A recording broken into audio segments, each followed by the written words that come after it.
service, and that is to listen to the Word of God. Isaiah chapter 1, please, in your Bible. Isaiah chapter 1, thank you to those who have served the Lord. We appreciate your faithfulness, and for those who have continuously and repeatedly gave to the work of the Lord. May the Lord continue to bless you and keep you. Isaiah chapter 6, verse number 1. Isaiah chapter 6, verse number 1, down to verse number 10. All right? Okay, good. Isaiah chapter 6, verse number 1 to 10. We'll read responsively. If you are there, you please say amen. Isaiah chapter 6, verses 1 to 10. I'll read verse 1. You'll follow me in verse number 2 until we arrive in verse number 10. In the year that King Uzziah died, I saw also the Lord sitting upon a throne, high and lifted up, and his train filled the temple. Read verse 2.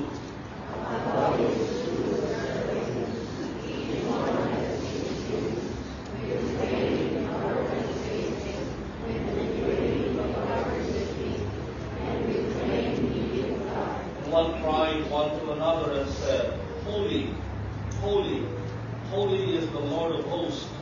The whole earth is full of his glory.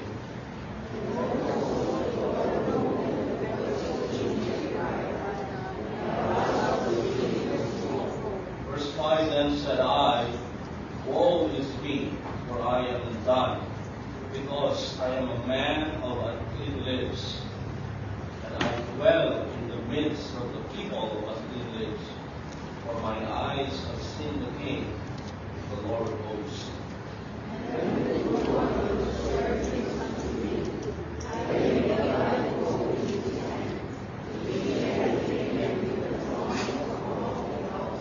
Verse 7, and he laid it upon my mouth, and said, Lo, this has touched thy lips, and thine iniquity is taken away, and thy sin purged.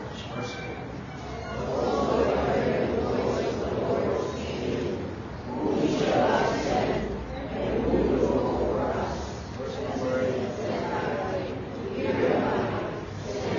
Verse number 9 and verse number 10, let's read together. And he said, Go and tell this people, hear ye indeed, but understand not, and see ye indeed, but perceive not. Make the heart of this people fat, and make their ears heavy, and shut their eyes, lest they see with their eyes, and hear with their ears, and understand with their heart, and be converted. May the Lord bless the reading of His Word. Let's pray. Father, we pray that you will bless your message this morning. Speak to us. We are now going to open the subject about the vision of Christ in the month of March. We need you, Lord, to reveal yourself to us. We understand that the things of the Lord can only be experienced when God will reveal yourself to us, Lord. I pray that you will speak to us, and whenever we see you, Lord, whenever you will reveal yourself to us, please, Lord, transform our lives to be better. Transform our worship and the rest of the things that we are doing. Help us not to be the same person. Help us not that we will just continue to maintain our Christian life. Help us not that we will just be hearers of the word, but help us to be doers of your word. Help us to be a blessing, Lord, by acting upon your word and telling the good news of salvation to others. I'm looking forward to what you're going to do in our midst today, even for those that are not saved. I pray, Father, that you will save them. We claim the victory for this we ask and pray in Christ's name. Amen and amen. Thank you. You may be seated. I would like to preach on the subject that God gave to my heart, the vision of Christ. The vision of Christ. Now, if you are going to see the book of Isaiah chapter 6 is anchored in a moment of a national crisis. You can find here that there is a national crisis that happened here in verse number 1, which is in the year the King Uzziah died. That's a national crisis. The king died. And this was not a casual moment because it marked the end of the reign of the King Uzziah. He reigned for over 50 years in Judah. And what he did was very wonderful. He is one of the greatest kings of the nation of Israel, particularly in the tribe of Judah, knowing that the kingdom of Israel was already divided into two. We have the northern and we have the southern kingdom. So what Uzziah did, he brought military strength. If you are going to read in the book of 2 Chronicles chapter 26, verses number 1 all the way down to the last part, the last verse, you can find that King Uzziah was he strengthened the military and even the economy of the nation of Israel, particularly in the kingdom of Judah. He reigned a very good office until such time that Uzziah experienced his downfall because of his pride. When Uzziah the king intruded into the office that does not belong to him. It was the same story that brought King Saul to his downfall. Remember in the book of 1 Samuel chapter 15 that King Saul went into the office that was not permitted by the Lord, that the king should offer. It should be the priest. And King Saul was not able to wait for Samuel because of the delay, and his fear brought him there. And God said to King Saul, "Thou hast done foolishly." And in the same manner, the King Uzziah went into the office that is not part of his calling. And you can find there in the book of 2 Chronicles that the priest Azariah, with his valiant men, stood against him and reminded him. I like the priest during the time that the priest said, "Do not force yourself to be in the office that does not belong to you." They stood up. But Uzziah in his pride, he was angry. He was angry at the people that stopped him to do that. And because of that, right there, he became leprous. You can read that, the Chronicles, you can read that in the book of 2 Chronicles chapter 26. Read the story tonight with you. So that's the scariest part of, starting good but ending in a tragic end. He became leprous even until his death. So you can find here that Judah left empty. When Uzziah died, Judah stood empty. The nation was shaking. The leadership was uncertain because the king died. The very dear king, the very great king of Israel died. And, they are now in the moment of fear. When nobody is leading, it's scary.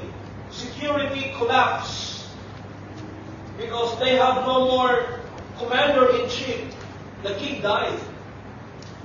And you can find that even in this story, you can find that even in the death of Uzziah, the nation of Israel, particularly of Judah, did not collapse. You know why? Because in verse number 1, you can find the prophecy of Isaiah. It says, "In the year that King Uzziah died." What did he see? "I saw also the Lord." So you can find that even if the earthly kingdom falls, you can find that God graciously lifts the curtains for His servant to see that there is a heavenly throne that will never shake. Right?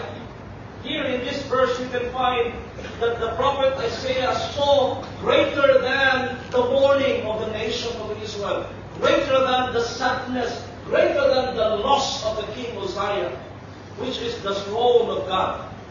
And this will be our emphasis this morning, that we can be able to see the Lord sitting on His throne, high and lifted up.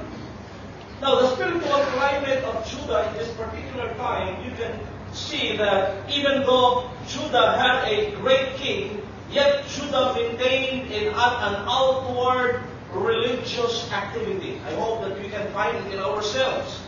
And even common to us, that even, we can maintain a religious activity, but their hearts were far away from God. You can find it in verse number 1. Look at this. In chapter, not verse number 1, but in chapter 1. I used this verse last Friday evening in my preaching there at Shalom last week. I used this verse in verse number 6 in chapter 1. Verse number 4 first. 4, 5, and 6. The Bible says, sinful nation, a people laden with iniquity. Are you following me? Amen?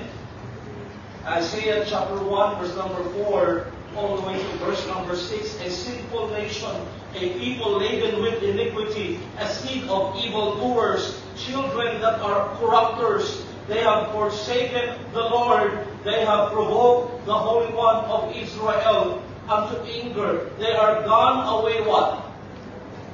Backward to their backsliders. They maintain a religious activity, yet they are far away from God. And the Bible is calling them, verse number 5, why should ye be stricken anymore? Ye will revolt anymore. The whole head is what? Sick, and the whole heart what? Faint. From the sole of the foot even unto the head, there is no soundness in it, but wounds and bruises and putrefying sores. They have not been closed, neither bound up, neither mollified with ointment. And this is the situation of the nation of Israel. Though they maintain their spiritual activity, there is still worship, there is still prayer meeting, there is still activities like this and like that. They give, they sacrifice, but the real condition of the heart of this nation is far away from God. Sin was normalized. Holiness is neglected. Repentance is postponed, is always cancelled. There's religious rituals continued, but the reverence and the honor of God is already gone. And that's scary in the life of, a Christian. It happened in the time of Israel. That's why in the time that Uzziah died, the Lord allowed Isaiah to see the vision. God did not reveal His glory for nothing.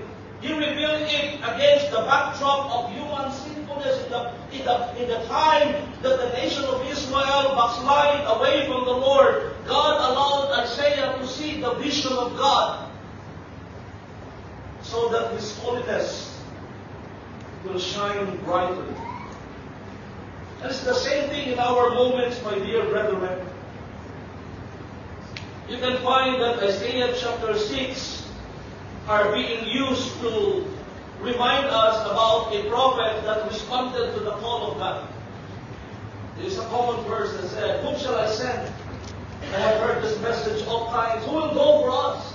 So most of the time in the book of Isaiah chapter 6 are used as a narrative for a call and response of prophet Isaiah. But in reality, Isaiah chapter 6 records the revelation of the Lord Jesus Christ being the King. Amen? It records the revelation of Christ's holiness, of God's holiness. John chapter 12, verse number 41, John the Beloved wrote, when Isaiah saw the glory of Christ, he spoke of Him. In other words, when Isaiah saw, here in chapter 6, when Isaiah saw the glory of Christ, his mouth was not shut up. His mouth opened up something. Amen? Glory, amen. He saw something. He said, I saw also the Lord.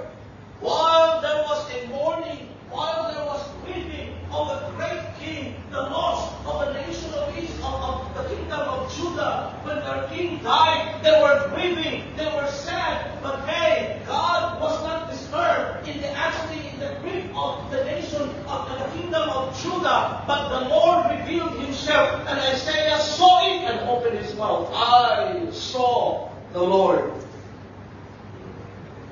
Amen. I saw the Lord.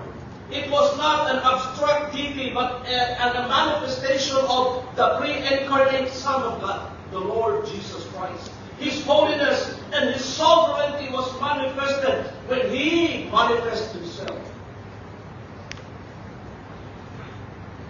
I would like us to point out there are three things that you can find in the vision, and I hope that in the same way to us, that we can be able to see this morning, even this month, regarding the vision of Christ. Because I believe, let me repeat, when God revealed Himself to His people, it has a purpose. Amen? You remember when He revealed Himself to Samuel? It has a purpose. When God will reveal Himself, it will teach us an unchangeable truths. And you can find, just as Judah was spiritually blind and morally wayward, the same thing to the Christian life, even to our times, even to my life and to your life, that we are also tempted to be spiritually apathy. We are also tempted to become lukewarm. Amen? The Bible says in these last days, perilous times shall come. The Bible says in these last days you can find lukewarmness. The Bible said that the love of many shall wax what? Cold. We are tempted to be spiritual, to spiritual apathy. We are tempted to spiritual coldness, lukewarmness, and spiritual dormancy. Now, spiritual dormancy, it means that you are present, you are coming to the worship service, you are attending, but sometimes we have to be honest with God that our heart is not anymore on fire for the Lord. And I don't want that to continue in our lives. Come on, amen? Do you want to continue that? That you just have to go, come, no participation, no involvement, no ministries, nothing to do with whatever God has called us to. We just maintain our Christian life. And that is not the purpose of God for us. I encouraged our brethren last Friday in our prayer vigil. I don't think so that God is already dormant in our lives. Amen. God can still bless us. God can still use us. God can still make us on fire for the Lord. God can still make us a blessing, not only here, but even beyond and throughout the world, as we allow ourselves to continually have the view of Christ in our lives. Amen. Three things that are unchanging. With Isaiah's vision, he saw the Lord Jesus Christ. The same thing to us. Isaiah's vision reminds us that when we encounter, when we see the Lord, number one, it's not the message yet. Number one, it transforms our worship. When we only see the glory of the Lord, when we only see His gloriousness, His majesty, His holiness, when we only see Him, and when we only put Him the very above in all of our lives' priorities, it will transform our worship. Amen.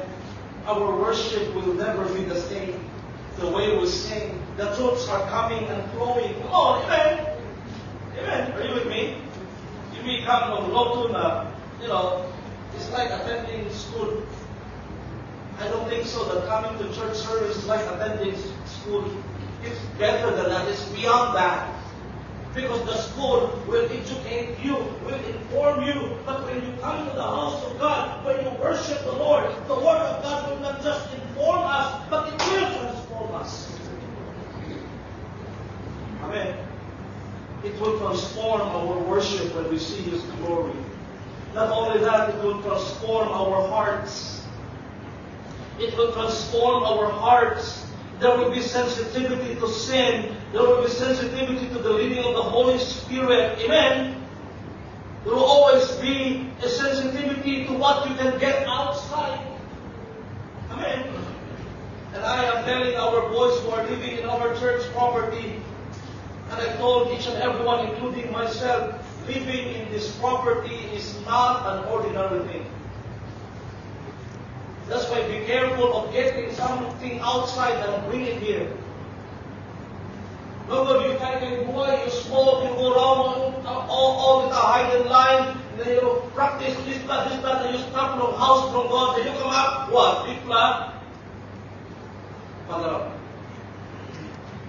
Amen. We have that. You can still play music, but outside you are smoking and doing a lot of things that's not in line with what is in God's Word. Amen. Serving the Lord requires holiness. Amen. You cannot sing in the choir, you cannot sing for the Lord, and your other legs with the Word. You cannot do that. You cannot have a relationship with the Lord while you're having a relationship with a child of the devil. You cannot. Amen. You cannot have God's cup of offering. One of the other hand, you have the cup of the wine. You cannot do that. The Bible says you cannot serve God and mammon. Either you will make a decision to serve the world or you will serve the Lord. I don't think so. If you come to the house of God, if you see the Lord in your life, your hearts will be the same. No, that it will change. The Bible says in the book of 1 Corinthians, we will be changed from the same image from glory to glory, from glory to glory. If your Christian life is always the same, it's never changing, no excitement, no momentum, no desire to serve the Lord, no desire to mature, I don't know where are you headed. Amen. Say, monotonous. You go to house from God. Monotonous. No changes. I encourage you. Let the Lord. This morning, our Sunday school was very nice. I hope the same thing to you. In your classes, I taught the young men about allow God, to do something in your life. You might not be able to see what's ahead of you, but just start by being open. Lord, I don't know what lies ahead of me. I might be in the tunnel today, but my goal is just to get out. But I don't know what's your plan for me when I get out of this tunnel. Maybe God will make me more than what I can ever imagine. Amen. Are you with me? You're still okay? Amen. Transform our worship, to transform our hearts by experiencing His cleansing.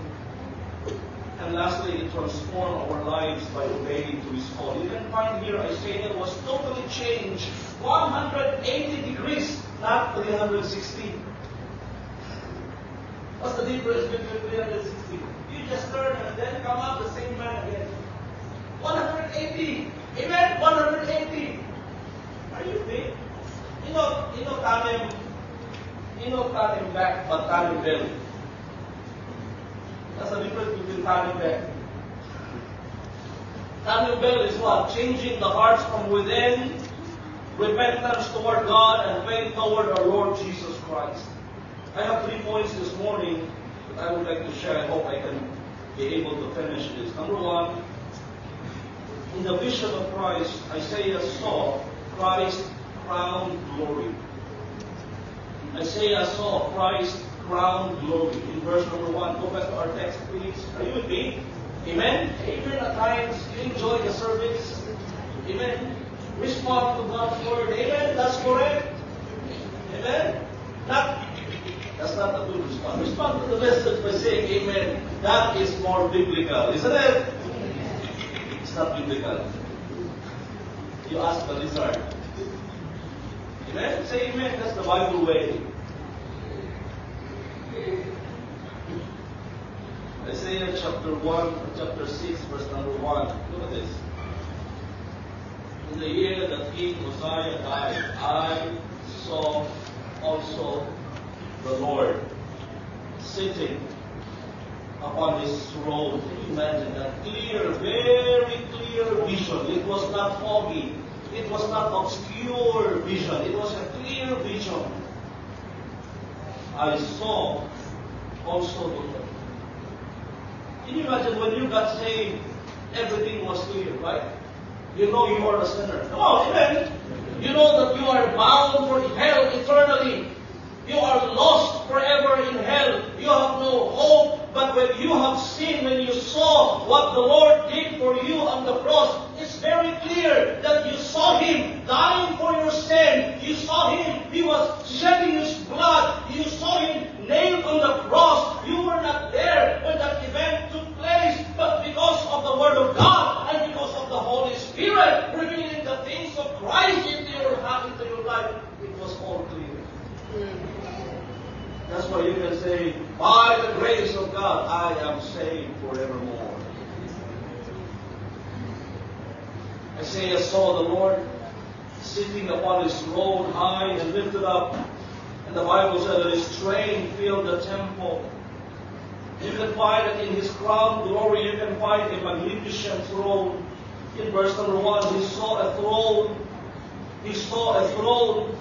He saw, even though that there was a national crisis in the kingdom of Judah, there was a national crisis that their king died, but Isaiah did not see himself, nor the situation of his nation, nor the situation of his community, nor the situation of their economy, but he saw the Lord. He saw the Lord. The throne is high and lifted up. It's emphasizing to us that there is an absolute supremacy here, that God is still reigning, even if there are crises in their government, even if there are problems in their families, even if there's a problem in Isaiah's life. He saw clearly that there is somebody, someone greater than all of the things that's happening, and he saw the Lord reigning.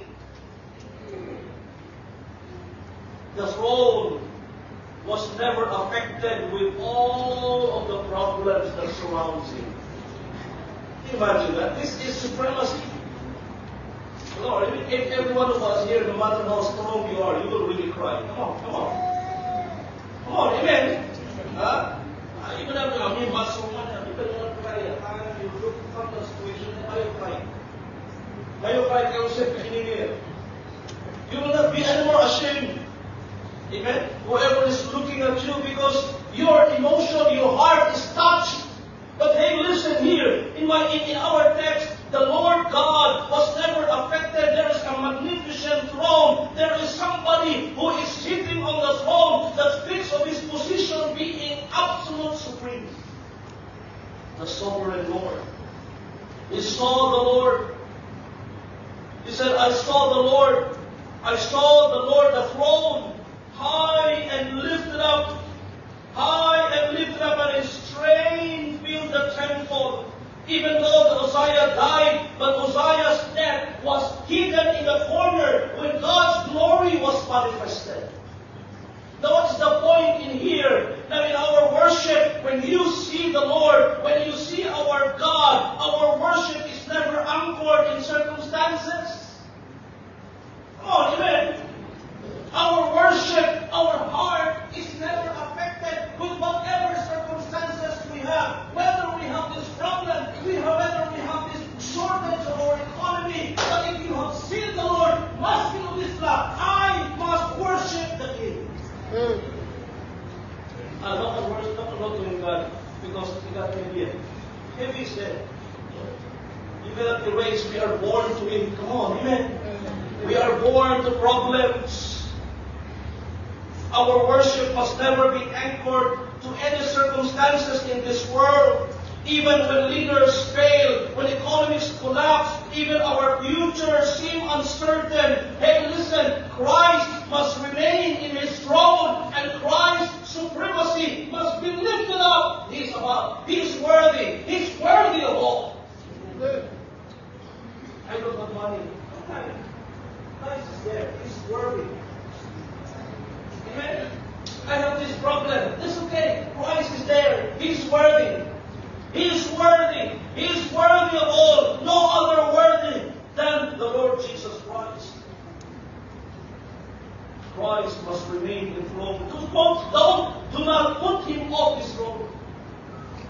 Isaiah saw the Lord. Isaiah saw the throne. That's the beauty of seeing the Lord. Amen. That's the beauty of seeing God in His supremacy. Our faith must not rest on what we can see. A lot of things that you can see anywhere. When you see the news, it brings discouragement. When you see the news, it brings what? Distress. Oh my, another COVID thing, another lockdown, another economic crisis. Oh, we have war in Iran, Israel, America versus Iran, and here comes Russia. Russia is telling, oh, that is not good what they are doing, and there's a possibility of the war to escalate, that it will become world war. People will be afraid. Aside from all of the things that's happening, we have earthquakes, we have sicknesses, we have, what do you call that, financial crisis economy, where you can see the prices are climbing up, where the salary and the pays remain the same. Are you with me? And you will be thinking, how can I survive in this world? You know, kakao and cheap, but kakao kita kain na inubos ba? Pila kayo tayo abos to yun? Pila kayo tayo rice? How can we buy rice and price and antabia? Are you with me? And here comes now the people in the book of Matthew. The people's heart failing because of fear. But hey, let's see God. Let's see Christ on His throne. That everything that's happening around us is still under control by Him. Trust Him. We should not establish our faith on what we see below and what is happening around us. But look at this. But let us establish our faith on who reigns above. We saw the Lord. We saw the Lord. Isaiah recognized and realized that the death of Uzziah was a great downfall to his kingdom, to their kingdom, the kingdom of Judah. But when he saw the Lord, he forgot the distress because he saw the Lord. He was motivated to worship. He said, I saw the Lord. I saw the Lord sitting upon the throne high and lifted up. Not only a magnificent throne, but you can see a manifest holiness. Verse number 2. And verse number 3, you can find there. Above it stood the seraphims. Above it stood the seraphims. Each one had 6 wings. What kind of angel is this? Each one had 6 wings. Amen? With twain, what's that? He covered his face. With twain, he covered his feet. And with twain, he did fly. And one cried unto another and said, Holy, holy, holy is the Lord of hosts. The whole earth is full of His glory. Imagine that. But you can find here, you can find the manifest holiness. Not just a magnificent throne, but a manifest holiness. The seraphim cry one to another, Holy, holy, holy is the Lord of hosts. They are not just being repeated for the sake of repetition, but it emphasizes the triune God. Amen. It emphasizes the pure holiness of the divine God. That intensifies the attribute that is proclaimed by the seraphims, that there is that manifest glory, manifest holiness. There is no other holy here in this world but God. Not even the Pope. Not even you. Amen. Sa pagkain, we just awaited this labasin ng Pharisees. We call it holier than thou. Amen? Holier than thou. You become a little asma. Look here. Why? Can we not be enjoying when you come to the house of God? Because the evidence of holiness is quiet. Is that so? That's why we don't say amen. We don't do because pasibak. We can enjoy. Come on, amen. We can respond. The angels, the seraphims cry, Holy, holy, holy is the Lord. They proclaim the holiness of God. God is not merely holy, but He is infinitely, eternally, and perfectly holy. He is worthy of our worship. Holiness did not simply tell us what God does, But holiness tells us of who He is. His divine attributes is holy. He distinguished Himself from all creation that exposed the depth of human sin. When man compared himself to God, you can find that God alone is holy. When we are allowed to touch the things of God, the holy God, what a privilege. Amen? Can you imagine singing for God?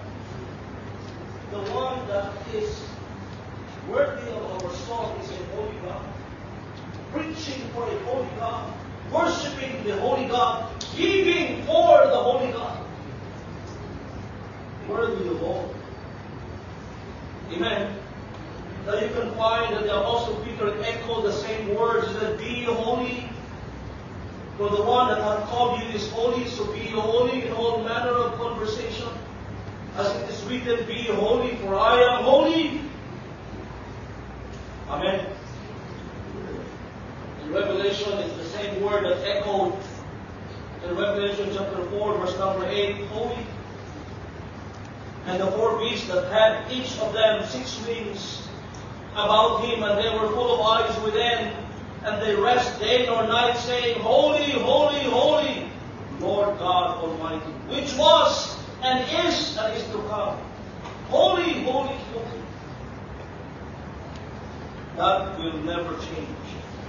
There is a manifest holiness. Isaiah saw the holiness of God, and he was awed with that holiness. I hope that when you see the Word of God, you can see, my, how unworthy am I. God is holy. Amen. So when God's holiness is diminished in our view about God, our worship will become casual. Casual. Casual, right? Our worship will become normal, ordinary. That's the reason why that whenever we read the Bible, we all have to stand. This is not anymore the words of the preacher. These are the words of God. Amen. Do we honor, Lord, this is now your word. We are here to come together to hear from you. When holiness is diminished in our view of God, worship becomes casual, obedient, and obedience becomes optional. The high view of God produces reverent living. Be holy. Number 3, letter C. Not just a magnificent throne, not just a manifest holiness, but you can find a mighty and sovereign authority. I put in here sovereign. A mighty and sovereign authority. Verse number 4. Verse number 4. The post of the door. Can you imagine that? The voice of him that spake, the post of the door moved at the voice of him that cried, and the house was filled with smoke. Can you imagine how creation itself responds to the presence of its Creator? My, when the Creator speaks, all His creations will what? Feel that these words, these voice are not anymore ordinary. These words, this voice is the voice that created the world. Amen? What an authority.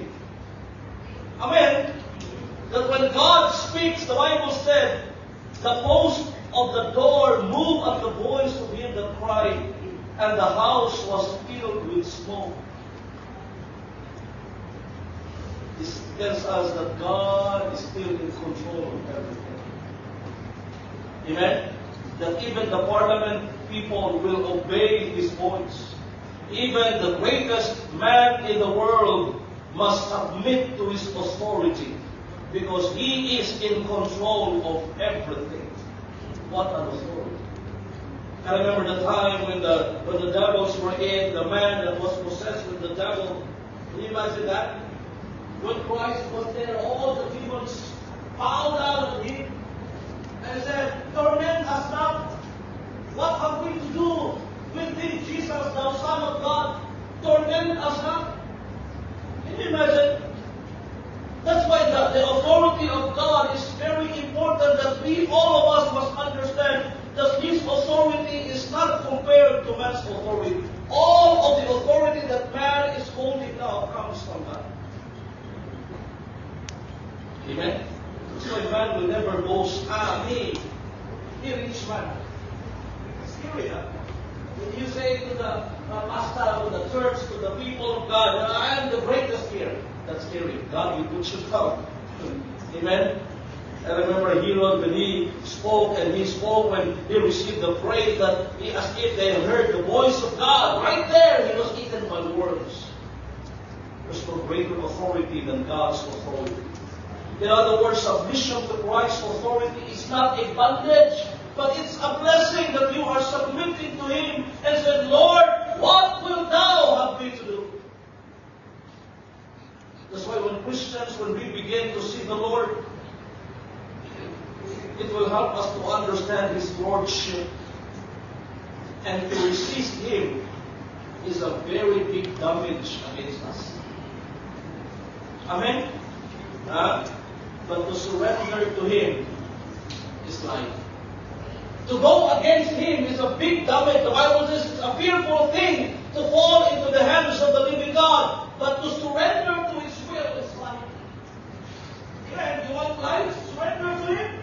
Surrender to His authority. Surrender to His words. Don't go against His words. Because every time we go against His word, it's our destruction, not a blessing.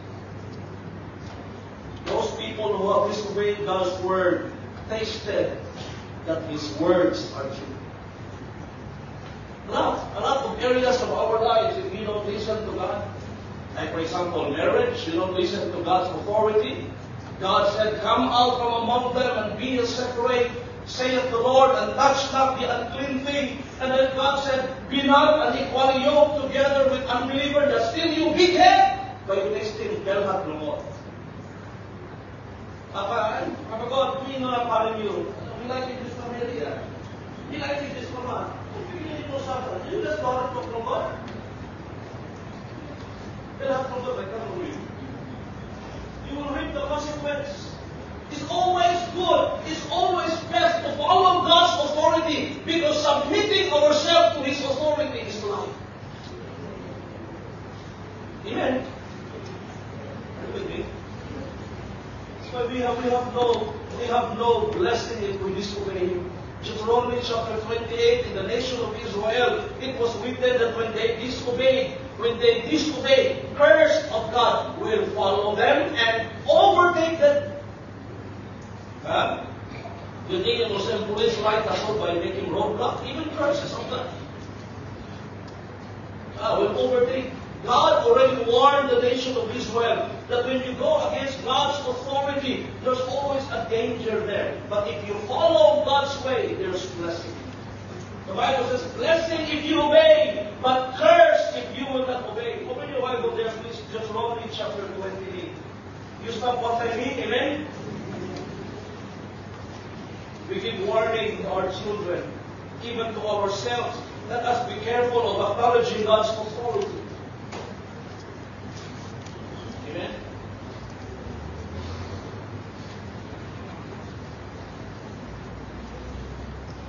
Deuteronomy chapter 28, verse number 15. But it shall come to pass, if thou wilt not hearken, are you with me? If you will not hearken unto the voice of the Lord thy God, to observe, to do all His commandments and His statutes, which I command thee this day, that all these curses shall come upon thee. And look at that. Next word, please. And overtake. Do you know what's to overtake? Amen? You're driving a car. You know Toyota, but Hyundai will be made in Korea. Japanese by talking to you, Toyota, made in Japan, very fast. Right? Very fast, because made in Japan is very fast. Isuzu, made in Japan, very fast. Overtake it. So when the van come up to taxi and come to airport, close to Tasol, from the Elima Bridge to the airport, and come up to taxi. We come no taxi and Hyundai and pass it. How much? 1,000 kilo. Ayun! This is expensive yan. No, this Lamita yan. Made in Japan. Very fast. Mahal ka lang na ito yung made in Japan. The Bible says overcame. What else? Verse number 15. Verse 16. Follow me please. Cursed shalt thou be in the city. Cursed shalt thou be in the field. Verse 17. Cursed shall be thy basket and thy stores. Cursed shall be the fruit of thy body, and the fruit of thy land, and the increase of thy kind, and the flocks of thy sheep. Cursed shall thou be when thou comest in. Cursed shall thou be when thou goest out. The Lord shall send upon thee cursing, vexation, and rebuke in all that thou settest thine hand into. For to do until thou be destroyed, until thou perish quickly, because of the wickedness of thy doings. What's the wickedness referred to? Any disobedience against the authority of God is wickedness. But on the other hand, listen to this. If you listen to God's voice, there's blessing. If you obey God, you will be blessed. If you follow God, you will be blessed. If you listen to God, you will be blessed. If you apply God's word, you will be blessed. But if you will not, God will say, let's see, suppose you less glory me if by passing windows from heaven, that it will not send rain. Walang buwan yung bigat to this background and by finish. And throughout, sun by cooking more. But this the blessing comes from God, it will never end. So it's better to hear the authority of God. Pastor, how do I know God's authority? Where can I find it in the Word of God? To your parents.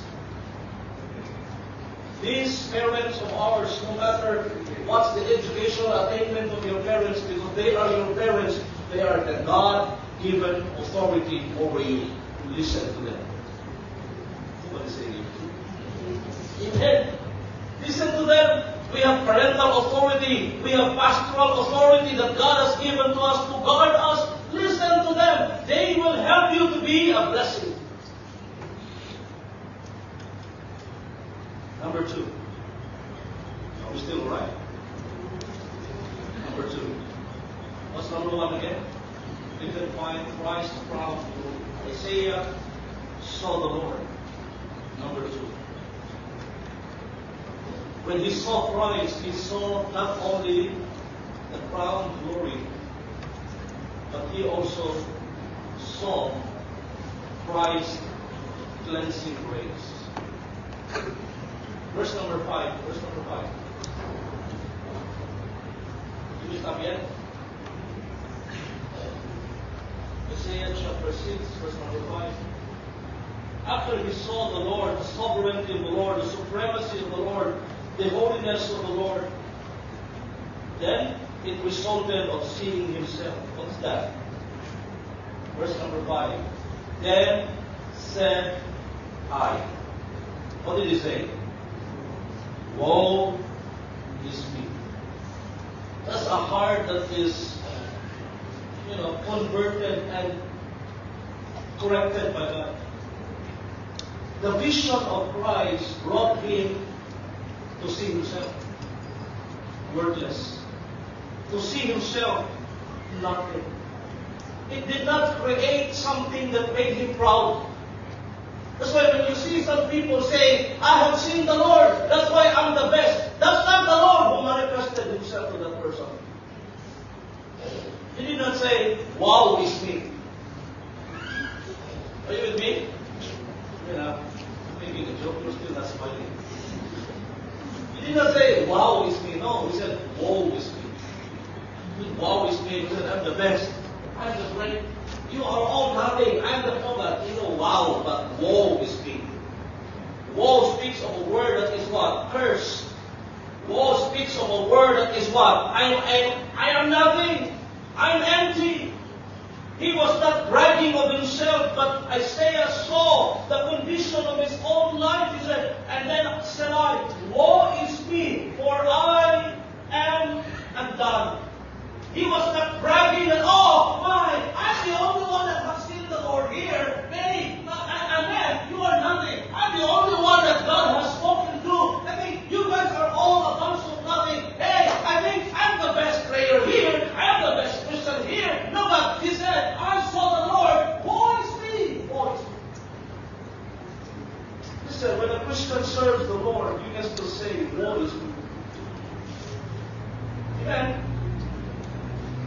preach the Word of God, you can still say, I saw the Lord, woe is me. When you have given to the Lord, you can still say, woe is me. Like the disciples, when they came to the Lord Jesus Christ and said, Lord, we have fulfilled all. We have followed thee. We have left all. We have followed thee. And we are still unprofitable. No sin that will make us proud of ourselves. You can find that there is humility recognized. When Isaiah saw the holiness of Christ, he did not compare himself to others, but he compared himself to the one that he saw. Amen. That's the reason why that in Isaiah's mind, in Isaiah's heart, is already dissolved. When he saw the Lord, there is a humility that is recognized in the heart of Isaiah. I am undone. What can I brag here, Lord? I am undone. All of the achievements of life, all of the certificates, the doctorate, the PhD, the DDD, and so on.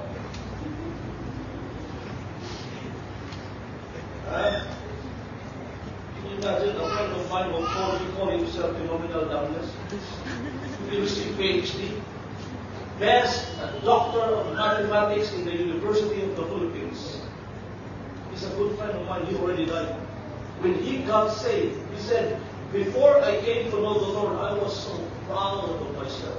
I studied in America, got the doctorate degree. When he goes to school, even with students, he said, this Laman, he is our professor in the University of the Philippines. When he goes to teach us, he's not bringing any books. But yeah, look at the concept, unending. But when he came to know the Lord, his mindset was changed. He was totally changed from inside out. He said, this is not PhD that the world glorifies. This is just phenomenal.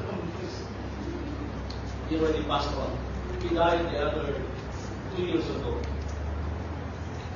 You know, he said to me, what can you say about this house? When I died, I have no wife, I have no children. What I love, he said, don't ask us, don't ask your relatives. He said, no, I don't want to give this to them. No, that's not our business. He said, because I'm already saved. He said, no, that's your business, not mine, that's ours. He already died. But you can see his life was changed by the grace of God. Isaiah saw the Lord and he recognized humility in himself. Woe is me, for I am undone. Isaiah pronounced woes when the nation now pronounces even to himself. Not just woe to the nation that has no King Messiah, woe to the nation that we have this economic crisis, but woe to me, because I am undone. He compared himself to the one sitting on the throne. He was reminded of himself that he is just a sinner, an old sinner. He has never accomplished such thing that enough to glorify himself. Romans chapter 3, verse 23, we are reminded from the Word of God that the Bible says, for all have sinned. What's the next word, please? Come short. Why we accommodate pride in ourselves when we are always what? Come short. Come short. In all of man's achievement in the eyes of God, what? Come short. Look at this, Isaiah 64. Isaiah 64, verse number 6. Isaiah 64, verse number 6. And tell me, if we are good, and all of our goodness enough to glorify ourselves. Let's read verse number 6. Turn your Bible there, please. Isaiah 64 in verse number 6. Let's read with me. Read with me. Ready? All of us? Go. But we are all as an unclean thing, and all our righteousnesses are what? Filthy rags. And we all do fade as what? As a leaf, and our iniquities like a wind have taken us away. Imagine that. All of our unrighteousnesses, in the eyes of God, are just but filthy rags. That's the reason why when you see the Lord, recognize His cleansing grace. Lord, cleanse thou me. Wash me through thy blood. Amen? The blood is available to cleanse us. The blood of the Lord Jesus Christ is available to wash us in our pride. Amen? Revival. Here in the book of Isaiah chapter 6, revival never begins with pointing fingers. You are wrong, I'm good. You are imperfect, I'm perfect. Remember that revival begins not with pointing finger, but it begins when God's people see themselves. We are nothing. I am nothing. I am nothing. That's why when somebody will shake your hand, brother, I am blessed by your testimony. What can you say? Somebody will shake your hand and say, bro, you are good. What will you say? By the grace of God. You're going to say, thank you. Give God the glory. When somebody is blessed by the testimony that you are giving, to God be the glory. To God, not to me. I'm afraid to claim it. It's not mine. It's the Lord. Just give God the glory. Don't thank me. Don't mention my name. Just mention the Lord's name. He is worthy. He alone is worthy. Enough with I give, I do this. What about God did it to me? God used me. What about that? That would be more blessing. Amen? More glorifying the Lord. Stop me making me giving me this much that. And me. Okay, simple that. Something to the Lord. Amen. Let God.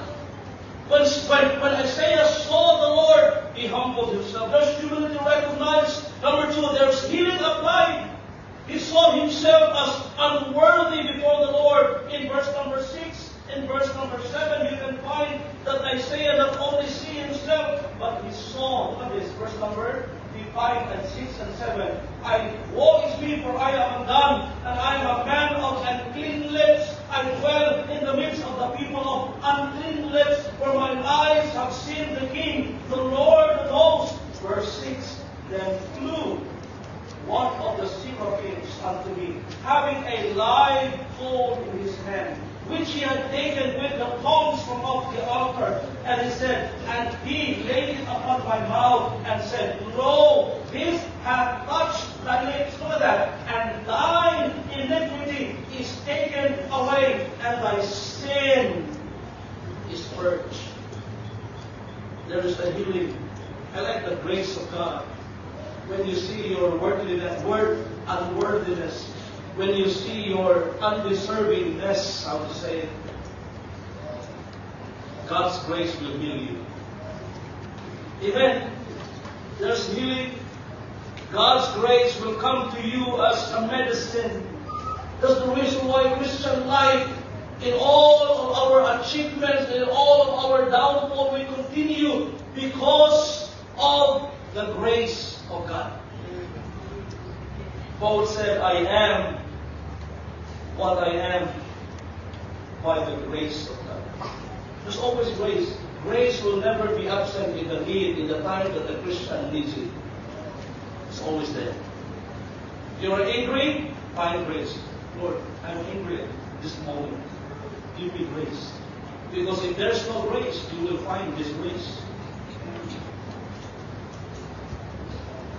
Amen. Lord, I am upset now. Little movement now. Especially in the classroom, when you see the children here and there and there. My head is boiling now. You see my eyes are red. You see now? Little movement now. You can see you all will fly out of the window.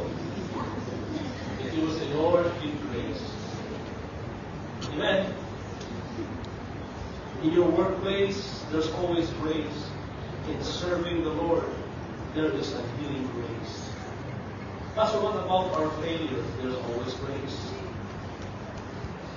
Many a times our guilt, our failure will always put us down. But God's grace renews us. God's grace restores us. The Bible says, thine iniquity is taken away, and thy sin is purged. You can find here that forgiveness is declared by God. There is forgiveness, there is cleansing.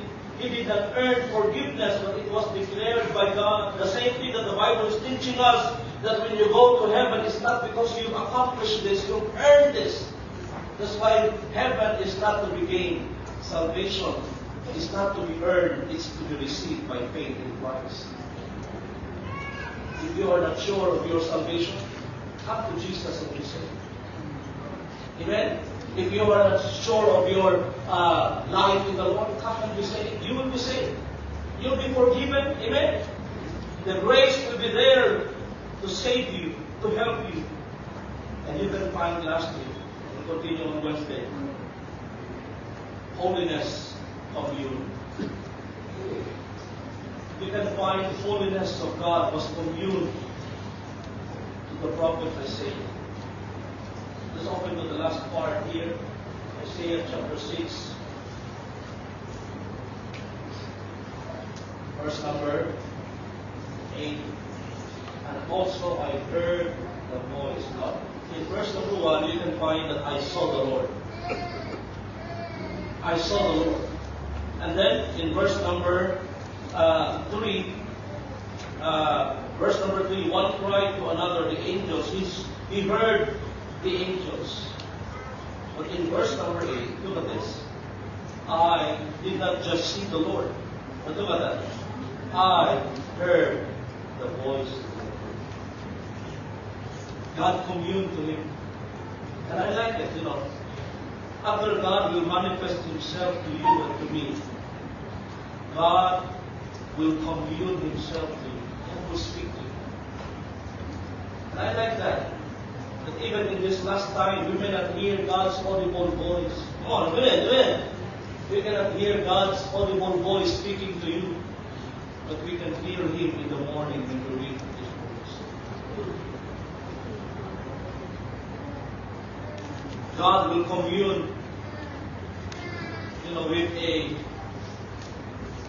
voice that speaks to us in the midst of our need. He said, I heard the voice of the Lord speaking unto me, saying, whom shall I send? And who will go for us? Isaiah said, here am I. Send me. We'll continue on this coming Wednesday. The third part of this message is Christ's commission call. That when God revealed Himself to the prophet Isaiah, God has a purpose. I already said earlier that when God will reveal Himself, He has a purpose. So maybe this morning God revealed Himself to you. It has a purpose. Maybe you have heard God's message this morning. Don't let it pass by. Maybe you're already a Christian and you have heard God's voice, you have seen Him. Don't let it pass by. Because God has a purpose for that. Maybe you are here this morning, you have heard God's voice speaking to you that you need to be saved. Be saved today. Or maybe you are a Christian. Don't let your life continue on without changes. Because when God will reveal Himself, it will bring wonderful change in our lives. Let's bow our heads and close our eyes. Thank you, Father, for the Word of God. Thank you, Father, Lord, for speaking to our hearts. The Word of God that reminds us today about the vision of Christ. There is a crown glory, and there is a cleansing, the grace of God. Lord, I pray that you will bless your words to speak to your people today.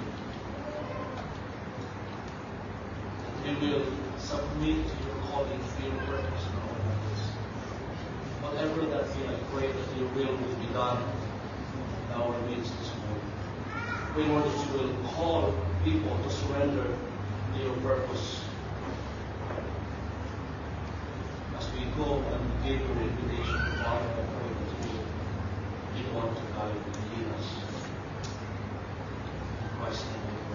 While your heads are bowed and your eyes are closed, I want to ask some important questions to all of us this morning.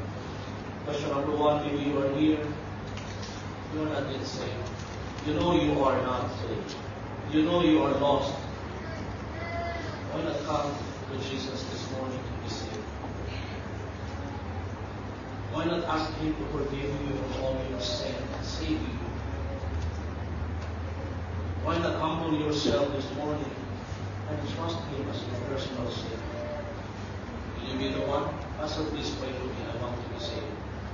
Is there anyone like that this morning? Please raise your hand. We'll pray for you. We have one for salvation. Come. Be saved today. Pastor, I'm not sure if I die and be in heaven. I want to be saved. Do we have that one this morning? Come, raise your hand. Raise your hand. We have there. David, please come.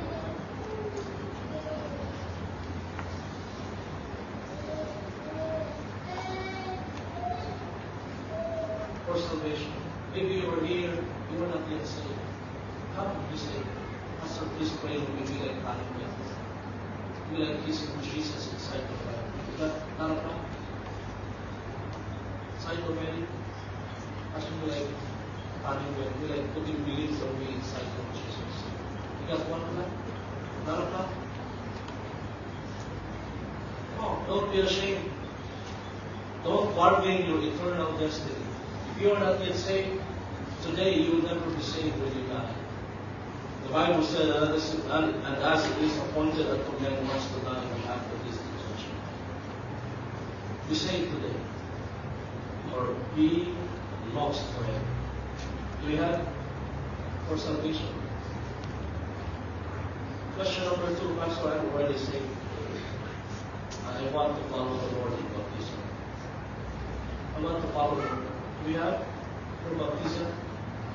You know you are saved. This is your time to give your life to the Lord, to follow Him. Do we have for baptism today?